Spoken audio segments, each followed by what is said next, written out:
સુરતમાં સોનામાં રોકાણના નામે 99 લાખની છેતરપિંડી થઈ। વેસુ વિસ્તારમાં વેપારીને સસ્તું સોનું આપવાના નામે કરાવ્યું હતું રોકાણ। રૂપિયા લઈને સોનું ન આપ્યા બાદ ખોટા કેસમાં ફસાવાની ધમકી આપી વેપારીએ સુરત ક્રાઇમ બ્રાન્ચમાં ફરિયાદ નોંધાવી। સુરત ક્રાઇમ બ્રાન્ચે બનાસકાંઠાના આરોપીની ધરપકડ કરી લીધી છે। આરોપી સંજય સોની વિરુદ્ધ ગુજરાત સહિત રાજસ્થાનમાં પણ ગુનો દાખલ છે।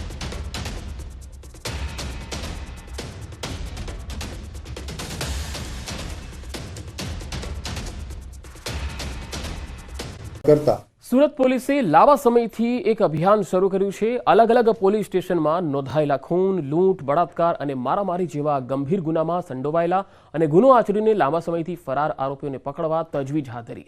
સુરતના ઉધના વિસ્તારમાં 21 વર્ષ પહેલા હત્યા કરીને ફરાર થયેલા આરોપીને પોલીસે વેશ પલટો કરી 7 દિવસ ટેમ્પો ચલાવી ઝારખંડથી ઝડપી લીધો। ત્યારે ચાલુ વર્ષ આ જ રીતે નાસ્તા ફરતા કુલ 22 આરોપી, જેમાં ખૂનના ગુનાના કુલ 16 આરોપીને પકડી લેવાયા છે।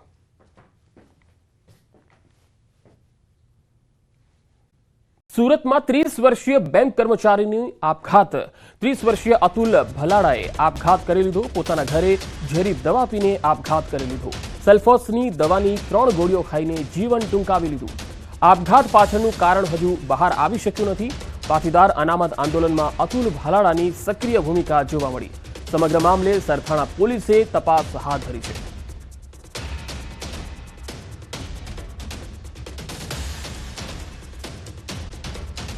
સુરતના ઉત્તરાણ પોલીસ મથકની હદમાં બનેલ રાયોટિંગ અને હત્યાના પ્રયાસના ગુનામાં સંડોવાયેલ ચિરાગ ભરવાડ ઉર્ફે મેર ગેંગ વિરુદ્ધ ગુજસી ટોકનો ગુનો ઉત્તરાણ પોલીસ મથકમાં દાખલ થયો હતો, જેમાં તેમની સુરત સાયબર ક્રાઇમ સેલ દ્વારા ધરપકડ કરી અન્ય ફરાર આરોપીઓની શોધખોળ શરૂ કરાઈ છે।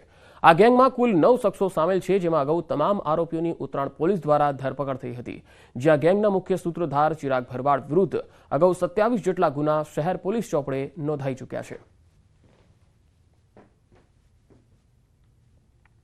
પોસ્ટે ખાતે દાખલ થયેલ ખૂનની કોશિશ, લૂંટ, રાયોટિંગના ગુનામાં ચિરાગ મેર ગેંગ વિરુદ્ધ ગુજસી ટોકની કાર્યવાહી સુરત સિટી પોલીસ દ્વારા કરવામાં આવેલી છે, જેમાં સાયબર ક્રાઇમ સેલે આ ચિરાગ મેર ગેંગના મુખ્ય સૂત્રધાર ચિરાગ મેરને કોર્ટ પાસેથી 4 દિવસના રિમાન્ડ અનુસંધાને ગિરફ્ત કરવામાં આવેલ છે। ગુના જે ઉત્તરાયણમાં દાખલ થયેલો તેમાં 9 આરોપીઓની गिरफ्तारी કરવામાં આવેલી, જેના નામ છે કરુણેશ રમેશભાઈ પટેલ ઉર્ફે રાણપરિયા, ભરતભાઈ લાલજીભાઈ ગોટી, જીતેન્દ્રભાઈ જીતુ હિંમતભાઈ સેલડિયા, રાજેશ ઉર્ફે રાજુ ઊંચડી ભગવાનભાઈ નાકરાણી, પ્રદીપભાઈ ઘનશ્યામભાઈ લાખાણી, હિતેશ કાળુભાઈ ભીકડિયા, સાગર મગનભાઈ ડોંગા, ગૌતમ હેમરાજભાઈ સવાણી તથા ચિરાગ રેવાભાઈ મેર। સુરતમાં ફી અધિનિયમના કાયદાનું ઉલ્લંઘન કરનારી શાળાઓને એફઆરસી કમિટીએ નોટિસ ફટકારી છે। દક્ષિણ ગુજરાતની 800 થી વધારે શાળાઓને એફઆરસીએ નોટિસ ફટકારી છે। આ તમામ શાળાઓ પાસેથી લેખિતમાં ખુલાસા માંગવામાં આવ્યા છે। ફી વધારા અંગે શાળા સંચાલકોએ કોઈપણ જાતની મંજૂરી લીધી નથી, જેથી વર્ષ 2024-25ની વાર્ષિક ફી વધારા અંગે એફઆરસીનું ધ્યાન ખેંચાતા એફઆરસી કમિટીએ શાળા પાસે ખુલાસા મંગાવ્યા। 7 દિવસમાં જવાબ નહીં આપવામાં આવે તો કચેરીએ હાજર થવાનું કહેવામાં આવ્યું છે, જેના પગલે સેલ્ફ ફાઇનાન્સ શાળાના સંચાલકો દોડતા થયા છે। ફી નિર્ધારણ કમિટીએ 31 ઓક્ટોબર પહેલા દરખાસ્ત નહીં કરનારી સ્કૂલો સામે લાલ આંખ કરી છે। લેખિત ખુલાસા બાદ આગામી સમયમાં દંડાત્મક કાર્યવાહી કરાશે।